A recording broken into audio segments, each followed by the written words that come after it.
Good morning, Caribbean. It's RJ back with another video. Let's get to it. Today's random Mike Schmidt item of the day. Have here a 2020 Topps Allen & Ginter Mini. If you know your Allen & Ginter, it's got standard size cards, about 200 to 100 cards, something like that, annually. I'm not an Allen & Ginter fan. I just think that the inserts are kind of lame. They have nothing to do with baseball. But it's what Allen & Ginter product is. You know what you're getting, and it's just not my thing. But obviously, whenever there's Mike Schmidt stuff, I have to have it. This is the mini version. It's got an Allen & Ginter back, so this is a parallel version. Allen & Ginter, the base, has multiple parallels. They put out a mini, and the mini has multiple parallels. This is the Allen & Ginter back. The normal back is slightly different. The reason I'm showing this off is because I made a mistake in my logging of my cards and did not know that I already had this card when I traded for it on the tradingcarddatabase.com. So I pulled up a second version of the Allen & Ginter back. But, you know, my misfortune is your gain, because I'm going to use this as the prize for today's trivia question when we get to that, okay? So today's random baseball item of the day. 2005 Upper Deck All-Star Classic, Legendary All-Stars, Willie McCovey. Showing off this card because every time I think of Willie McCovey, he's one of those forgotten stars. Like Frank Robinson, for example, was just a phenomenal all-around baseball talent. He was so great. He was the first black manager. And he was just, he could do it all. Now, Willie McCovey is another forgotten Hall of Fame legend. People just don't think of him at all. Frank Robinson, though, is going to make your top 10, top 25 list. Willie McCovey's not. I don't think Willie McCovey makes anybody's top 25 list. I don't know, if I go down a list and try and pick up my top 50 Hall of Famers, I don't know. I don't know if I could or if I should, but I don't think Willie McCovey cracks the top 25 on anybody's all-time list. It's interesting to me because he was such a great power hitter, but maybe that's one of the reasons. That's really all anybody knows him for, is his power hitting prowess. So 521 home runs, and he was a scary guy when you were a person playing on the right side of that infield, how hard he hit that ball sometimes. So I don't know. Just Willie McCovey strikes me as one of those forgotten Hall of Famers. And I think this is a really good image of Willie McCovey on the Giants. Just wanted to share that with you today, okay? Today's trivia question, like I said, we'll use that Mike Schmidt Mini as your prize. And keeping with the theme of this week being this day in baseball history, welcome to March 10th. So this day in baseball history, March 10th, 2005. In a spring training game, the Cardinals used a position player who was a former elite, top-rated pitching prospect. Unfortunately, this individual lost the ability to throw strikes suddenly and without reason. It just got in his head. He lost and succumbed to the mental aspect of pitching, and he just became completely ineffective as a pitcher. But after a year or two out of baseball, the Cardinals offered him a contract to come back and try out as a position player, which he did, and he went on to have a decent career as an outfielder for the Cardinals. In fact, I think he won a ring in 1 year with the Cardinals as a position player. So your question, who is that player, name him, who on March the 10th, 2005, began his career as a position player? Email me the correct answer. My email will be in the description below, along with a repeat of the question. We'll pick a winner on Sunday, so good luck to everybody. All right, today I want to highlight the 1980 Topps set. 1980 was my third year collecting Topps. I began in 78, so 78, 79, 80 was year number 3 for me. A standard 80 card looked like this. Here's my Ricky rookie. It is completely way off centered. Maybe this gets a 3 or 4. I don't know. The corners are pretty crisp, but you know, PSA has a way of grading superstar rookie cards pretty poorly if they're not perfect. It's even got a little fisheye in the banner. So this is what a standard card looked like. You had a color-coordinated banner, position and team name. You had a facsimile signature somewhere on the card, player's name at the top. Backs were blue, contained career stats here, name and position, little cartoon down the side, and bio down at the bottom. So obviously what they highlighted about Ricky has 7 stolen bases in 1 game at Modesto back in '77, which makes total sense if you know Ricky. So this is a standard card from 1980 Topps. Let's go through some other great cards. 1980 was still the early years of free agency.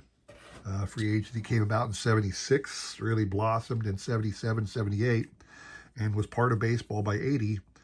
But some of the players that appeared on different teams in the '80s set that you typically used to see, Al Oliver, longtime Pirates player, was on the Rangers by then. Al Oliver is one of those guys who I believe should be in the Hall of Fame. He has dang near 3,000 career hits and was a superb player in his era. Tom Seaver had moved on from the Mets, was with the Reds by then. Again, one of those things Tom Seaver in a Reds uniform looks kind of odd to us. Tony Perez on the Expos by then. Tony Perez, a long time always associated with the Reds. Big Red Machine, obviously, but had moved on to the Expos. Bill the Spaceman Lee, longtime Red Sox pitcher, had joined Tony. Interesting that you had a 75 Red Sox and a 75 Red now sharing duties with the Montreal Expos. Vida Blue, pitching staff of the great pitching star of the great 1970s Oakland Athletics greats. Moved on to the Giants, hoping to produce for them like he did early in his career. And then lastly, this one I found amazing. Louis Tiant in a Yankees uniform. The Yankees-Red Sox rivalry is legendary. And here you have Louis Tiant being just another guy who ended up on both teams. Louis Tiant from the Red Sox to the Yankees. Very interesting card that you'd find in the '78 set. So what else came out in the '78 set? Well, as Topps did for many years back in the '60s and '70s and into the '80s, the first few cards were highlights of the year. So Lou Brock and Carl Yastrzemski made it to the 3,000 hit club in '79. That is highlighted. Willie McCovey set his a new career mark for National League lefties. Believe it or not, when he hit his 512th career home run, that was the new mark ever for any National League left-handed batter. Interesting. Manny Mota, all-time pinch hit mark, 145 career hits as a pinch hitter, set the standard. Pete Rose, 10 seasons with 200 or more career hits. No surprise there. Gary Templeton, the first person ever as a switch hitter to get at least 100 hits from each side of the plate. That's an interesting question. That's an interesting history question. The first switch hitter in big league history with 100 hits from each side of the plate, Gary Templeton. And then lastly, my Phillies, Del Unser with 3 consecutive pinch hit homers. New mark for the majors. 3rd straight home run as a pinch hitter. Interesting. So So those are your highlights that were there. Of course, they always had checklists, the standard checklist back in the day. Just there's about somewhere between 6 and 8 of these annually back in the day, and they were literally just a checklist range of cards in the set.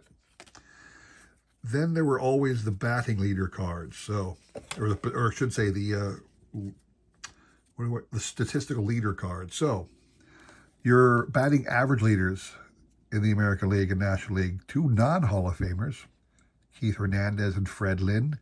You're welcome to debate which one should be a Hall of Famer, if not both. I shan't engage in that here, but feel free in the comments below. Your home run leaders, again, 2 individuals who did not make the Hall of Fame, Dave Kingman and Gorman Thomas. Your RBI leader, 1 guy made the Hall of Fame. So you have Dave Winfield and Don Baylor. I think Don Baylor should be a Hall of Famer, but I'll leave you guys to talk about that. 79 stolen base leaders, Omar Moreno and Willie Wilson, again, non-Hall of Famers. Tough year 79 was for stars, huh? You got Joe Niekro and Phil Niekro. I love this one. The brothers on the same card. Joe and Phil led their league. They tied. Joe and Phil tied for the league lead in victory in the National League. And then Mike Flanagan of the Orioles took it home by himself in the American League. He actually had 23 to the brothers' 22. Wonder if that's like the only time ever a brother act tied for the league lead in something. Interesting question. Strikeout leaders, Nolan Ryan and J.R. Richard. This is one where I would have loved to say they were both Hall of Famers, but obviously J.R. Richard's career was cut short. He probably would have been a Hall of Famer if not for the stroke, the heart failure and whatnot. Sad to see, think about what might have been. And then again, earned run average, J.R. Richard and Ron Guidry. So there you have your career highlights, cards, or statistical leader cards, I should say. Another thing you saw with all cards of the era is team cards. So here's my Phillies team card from that set. Checklist on the back of all the team players. There were no inserts. There were no insert sets of any kind. There were no parallel versions. There were 4 minimal errors, if you want to talk errors, but for the most part, it was a very basic set, which I loved. When you talk about team cards, this is one of the oddities of team cards throughout the 70s and into the 80s. Topps stopped producing team cards in 82. In 82 did not come out with a team card. 81 was the last year you saw a team card. But the Cubs cards in most of those years were just headshots. I never understood why. I'm guessing maybe the Cubs just didn't pose. It was an organizational decision not to pose for a team picture, but I find that hard to believe. But there's always headshots for the Cubs. Then you had the standard base card. I'll show you my Ricky again. Was this? The All-Star cards for that year were very subtle, where they had a little banner at the top, National League All-Star. Here's your National League All-Star was a black with yellow text. Your American League All-Star was kind of a blue with a pink text. And here you have the 2 individuals who would go on to win MVP awards in the National and American League that in 1980. Brett and Schmidt. I think this guy's got a little paper loss right there. I didn't notice that until now. This is I might have to pick up a new George Brett card because right there on his chin, that's paper loss. I was just checking it out. I did not see that before. I might have to get a new George Brett card. It's not that important to me. It really isn't. So then we're going to show off some future star cards. All right. So who were I think this was the first, 79 was the first year they did that 3-panel card of players who were the quote-unquote future stars of that team. So let's go through them. Baltimore, I think these are alphabetically by city. Don't quote me on that. So the future stars for the Orioles. Don't know anybody there. Future stars for the Red Sox. Once again, nobody's jumping out at me as somebody very famous. Future stars for the Angels, Dickie Thon. I do recall Dickie Thon for the Angels. Look up Dickie Thon. Had a great career going, I believe, with the Padres when he got plunked in the head.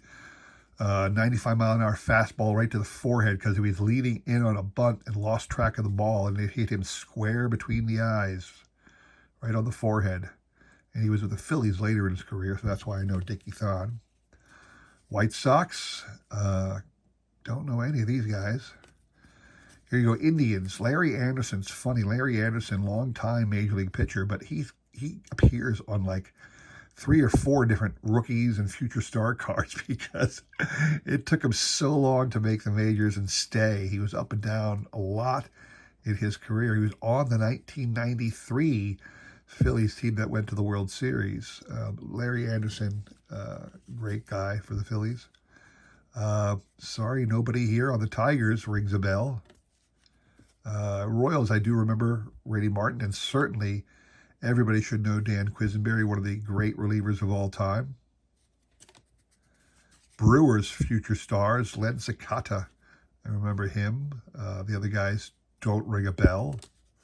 Twins future star, I remember Rick Sofield and Gary Ward. I don't remember them being particularly star players, but there they are. Bobby Brown, certainly, for the Yankees.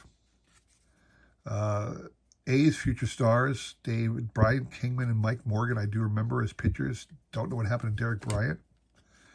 Mariners, can't say I know any of these guys. Rangers, Jerry Don Gleaton, I just remember him because the name is so cool. Jerry Don Gleaton. The other guys, no idea what happened to them.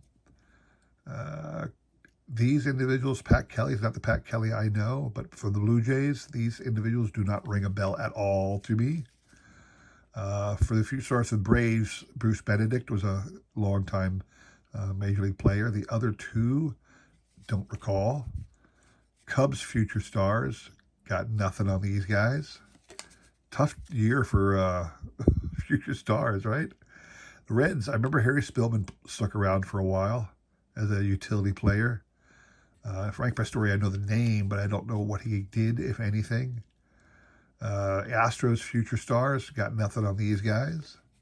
Sad. You look at all these cards. They had great careers. I still don't remember them. Mickey Hatch, I remember well. He had a long career with a number of teams, mostly the Dodgers, obviously. Expos, I got nothing on these guys. Mets future stars, obviously these are some big names. So Jesse Orosco, great pitcher for many, many, many years. He might have set the all-time record for game appearances, I think. Jesse Orosco pitched so many games. And certainly Mike Scott had amazing years with the Astros organization as a pitcher. Phillies future stars, obviously I know these guys because they pitched for the Phillies, but Dickie Knowles and Kevin Sauché got into the 80 World Series that year. I don't know if Ramon Aviles did. I can't recall. Your Pirates, not ringing a bell on the Pirates. Tommy Herr for the Cardinals, very well-established second baseman for many years. Played with the Phillies briefly later in his career. Padres, I know Jim Wilhelm. Tim Flannery had a decent pitching. I thought it was a pitching career. No, Tim Flannery, I know the name, and Jim Wilhelm briefly, barely know the name. Giants, Greg Johnston, Dennis Littlejohn, I know the name. That's about it. This is not a good year for star players. 1980 was not a great set for other things. Lastly, I just want to show off 3 cards that I thought were kind of cool. So the Reggie card, the 1980 Reggie is one of the best Reggie cards out there because there's Reggie in full home run swing, just absolutely ripped through it. Big grin on his face, almost like he knows he just launched one out. Full contortion of his body through a big swing. So that's one of the most popular Reggie cards to this day, simply because of that picture, the way he is posed in this one. It's a very popular Reggie card. Nolan Ryan, always Nolan Ryan cards are highly valued. Just people think highly of Nolan. This one's a bad card because again, it's the registration's poor.